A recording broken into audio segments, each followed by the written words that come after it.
Muito bem, meus amigos, estamos aqui na modalidade semipresencial da Faculdade Montes Belos, no curso de Direito. Sou o professor Marlos, eu sou professor de História da Faculdade Montes Belos e vou trabalhar com vocês a disciplina na modalidade semipresencial, Ciência Política e Teoria Geral do Estado. Ciência Política e Teoria Geral do Estado. Qual que é a importância, o porquê nós temos que trabalhar essa disciplina dentro do curso de Direito?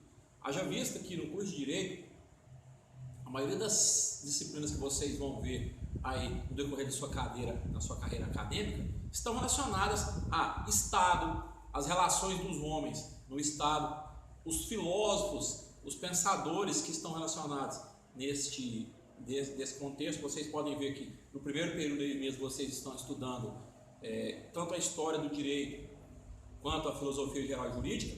Vocês vão ver que alguns dos assuntos que nós vamos abordar aqui dentro da Teoria Geral do Estado estão relacionados, por exemplo, a filósofos como John Locke, Jean-Jacques Rousseau, o próprio Thomas More, quando a gente estiver se referindo aqui sobre a corrente contratualista. Enfim, são assuntos de extrema importância que a pessoa não leva muito em conta, o aluno ele não tende a pensar que essas matérias não têm muita importância.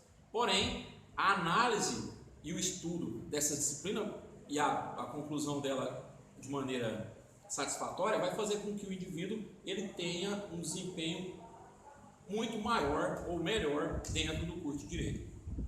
Enfim, vamos trabalhar aqui durante esse semestre, essa disciplina, Nós vamos trabalhar hoje aqui os conteúdos que fazem parte da aula 1 e 2.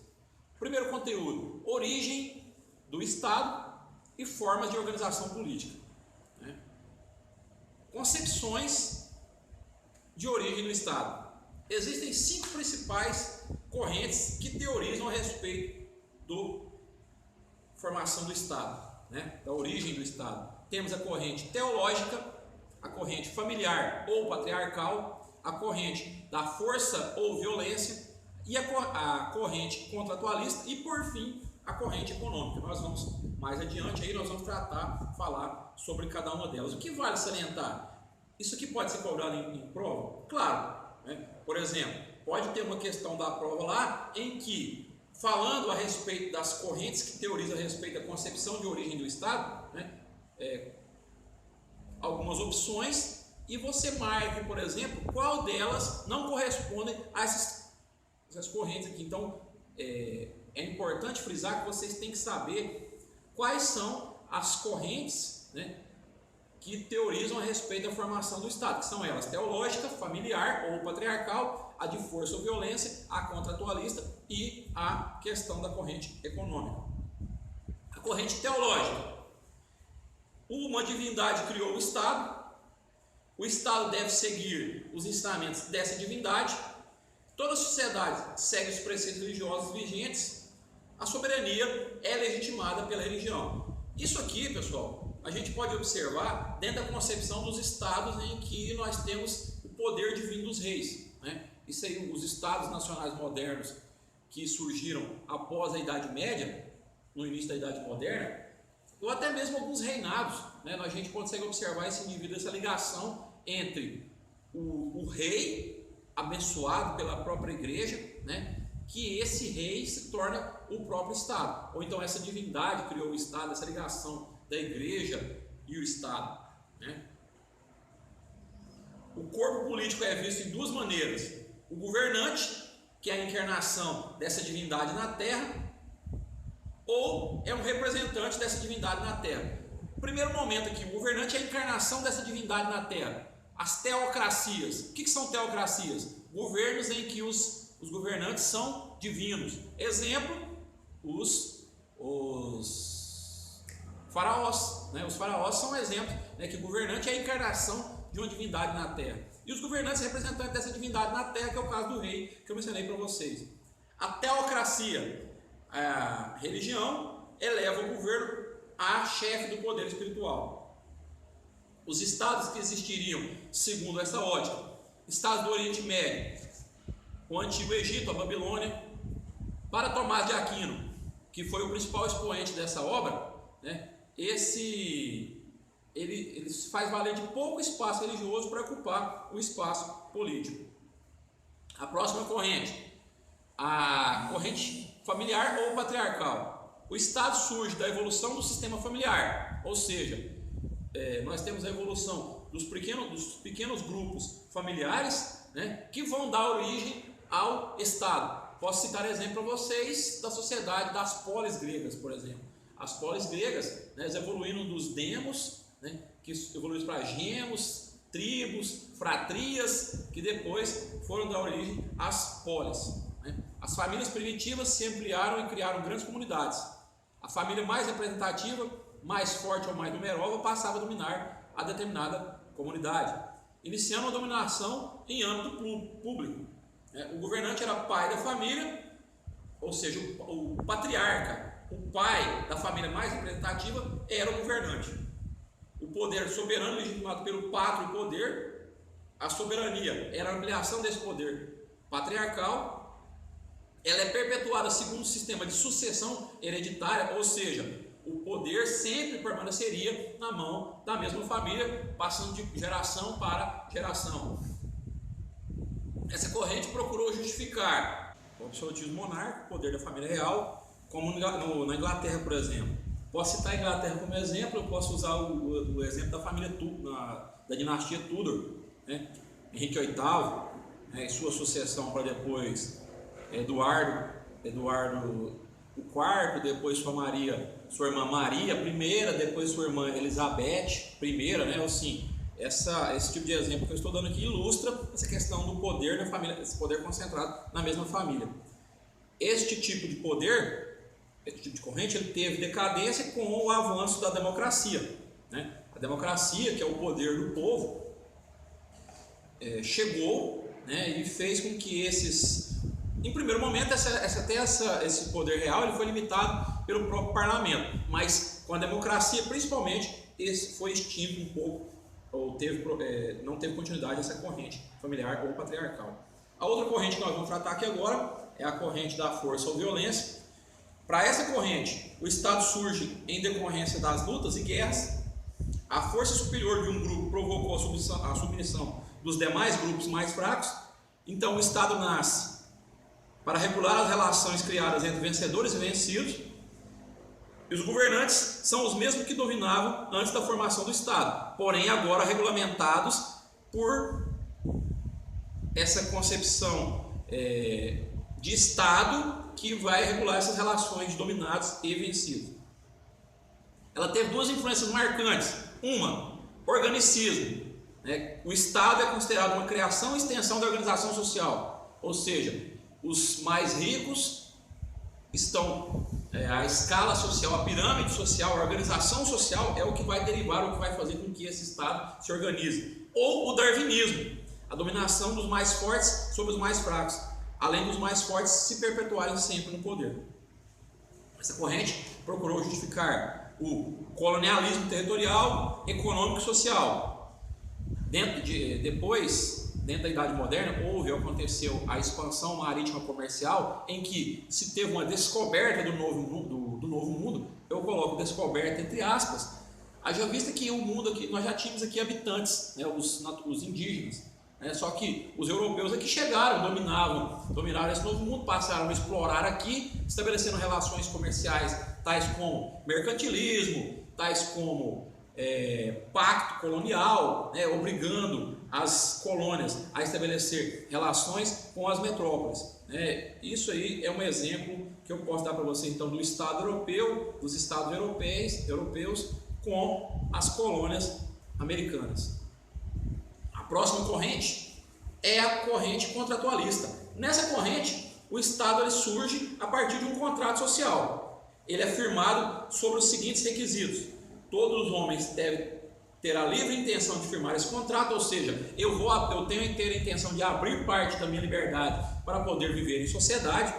Todos devem concordar com as condições e obrigações que são estabelecidas por esse contrato e por esse advindo dessa sociedade. Ele surge então, o Estado surge dentro dessa corrente num processo que envolve três fases. O homem vivia um estado anterior à sociedade, que todos os teóricos dessa corrente consideram que é o estado de natureza, né? Momento para uns, de insegurança, guerra de todos contra todos, que é um caso, por exemplo, para Thomas Hobbes, onde ele atribui a frase: o homem é o lobo do próprio homem, o estado de selvageria, onde não há paz, não há progresso, não há desenvolvimento. Aí vem o contrato social, né? Um pacto firmado entre a sociedade e o Estado, e aí se origina a sociedade civil, entes que compõem essa sociedade. O indivíduo ele existe antes da sociedade e do Estado.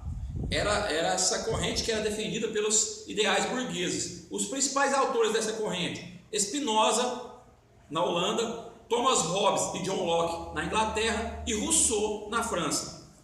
Eu posso falar para vocês, eu dizer para vocês que John Locke, Thomas Hobbes e Rousseau, eles têm visões diferentes sobre esse contrato social, mas eles todos têm algo em comum. Importante isso aqui para lembrar para a nossa questão de prova. O que eles tinham em comum? Todos eles acreditavam que o homem vivia em um estado anterior à formação, um estado de natureza anterior à formação do Estado. Só que para cada um deles, eles observam a formação desse estado de maneira diferente. Por exemplo, para Hobbes, ele escreveu sua principal obra, o Leviatã. Ele fala que o homem estava no estado de selvageria.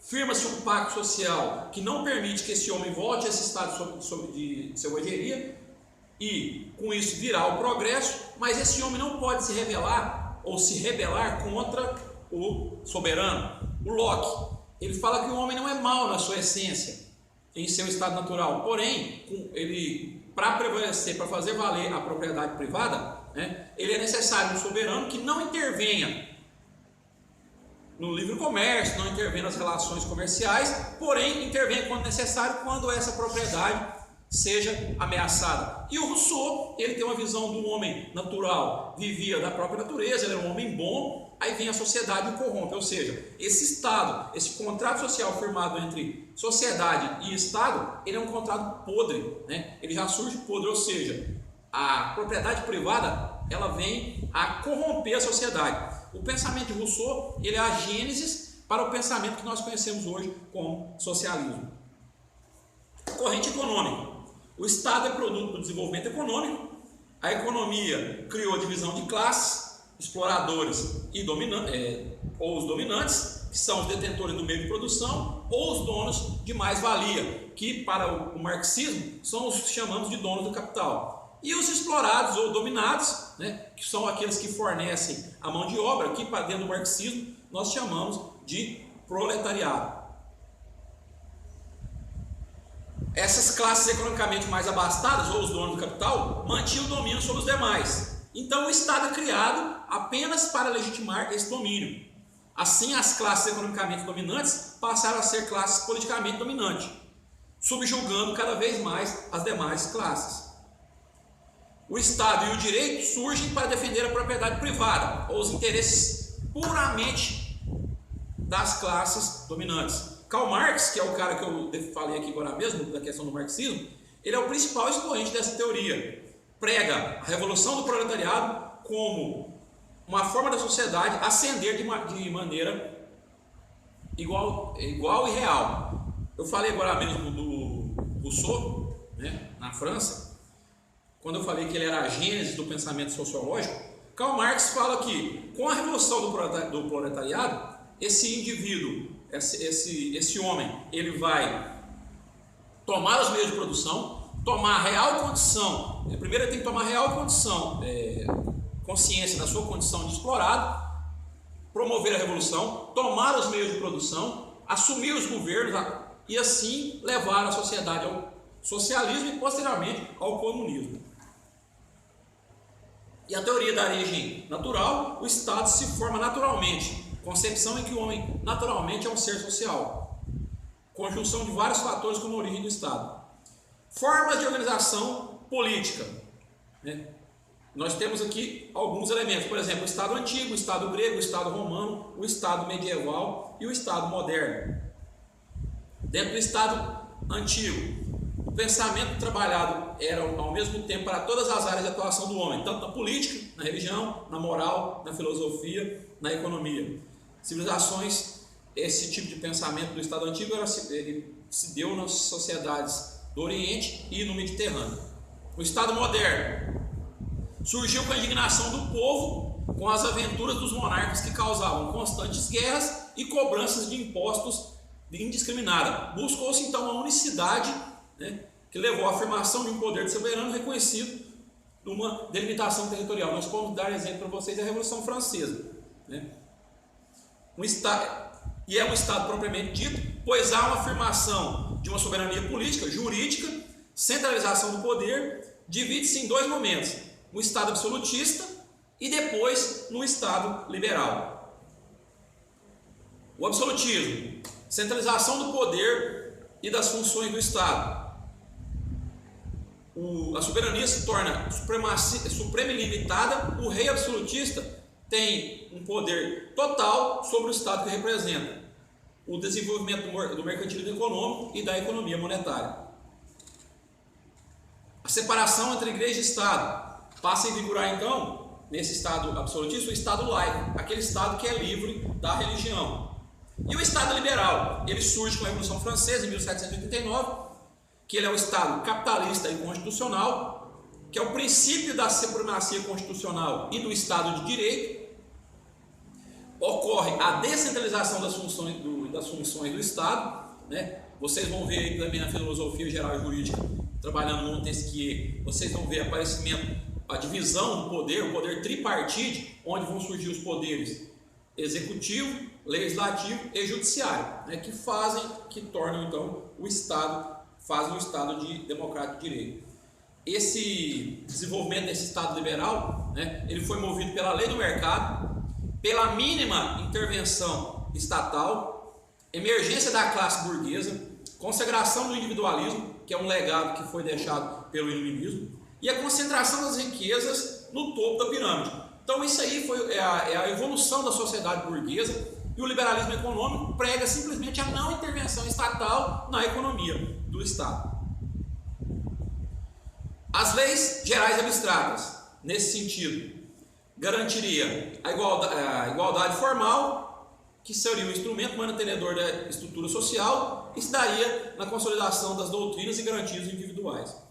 Para a gente fechar esse assunto aqui e encerrarmos esse vídeo, pessoal, eu gostaria de dar para vocês aqui, de trabalhar com vocês, dois conceitos. Nós falamos de Estado. O que seria o Estado, então?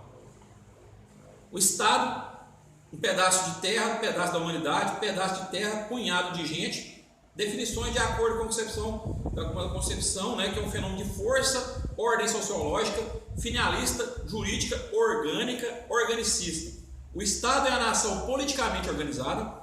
O Estado é o conjunto de seres públicos, coordenados e hierarquizados. Ou seja, onde a gente observa a atuação do Estado? O Estado está em todos os lugares que você vê o Estado em prédios públicos, você vê o Estado na polícia, na rua. Isso é a atuação do Estado no seu meio, né? Outra coisa, o povo, conjunto de indivíduos ligados a um Estado pelo vínculo político-jurídico de nacionalidade. E a nação? Nação é a sociedade natural dos homens, a quem a unidade de território, de origem, de costumes e de idioma levam à comunidade de vida e de consciência social. Então, por fim, com essas três definições, eu termino aqui esse nosso videozinho, né? Nós voltaremos depois para a gente falar um pouquinho das aulas 3 e 4, né? E a gente fazer um fechamento mais, a gente fazer umas revisões para que vocês possam fazer a nossa avaliação N1, né? Lembrem-se que é necessário que vocês leiam os conteúdos, leiam os textos que são propostos aqui na nossa videoaula, bem como realizem as atividades, porque parte da sua nota, tanto de N1 quanto de N2, vão ser compostas pelas atividades que vocês resolvem e desenvolvem aqui no portal. Tenham todos um ótimo semestre. Obrigado.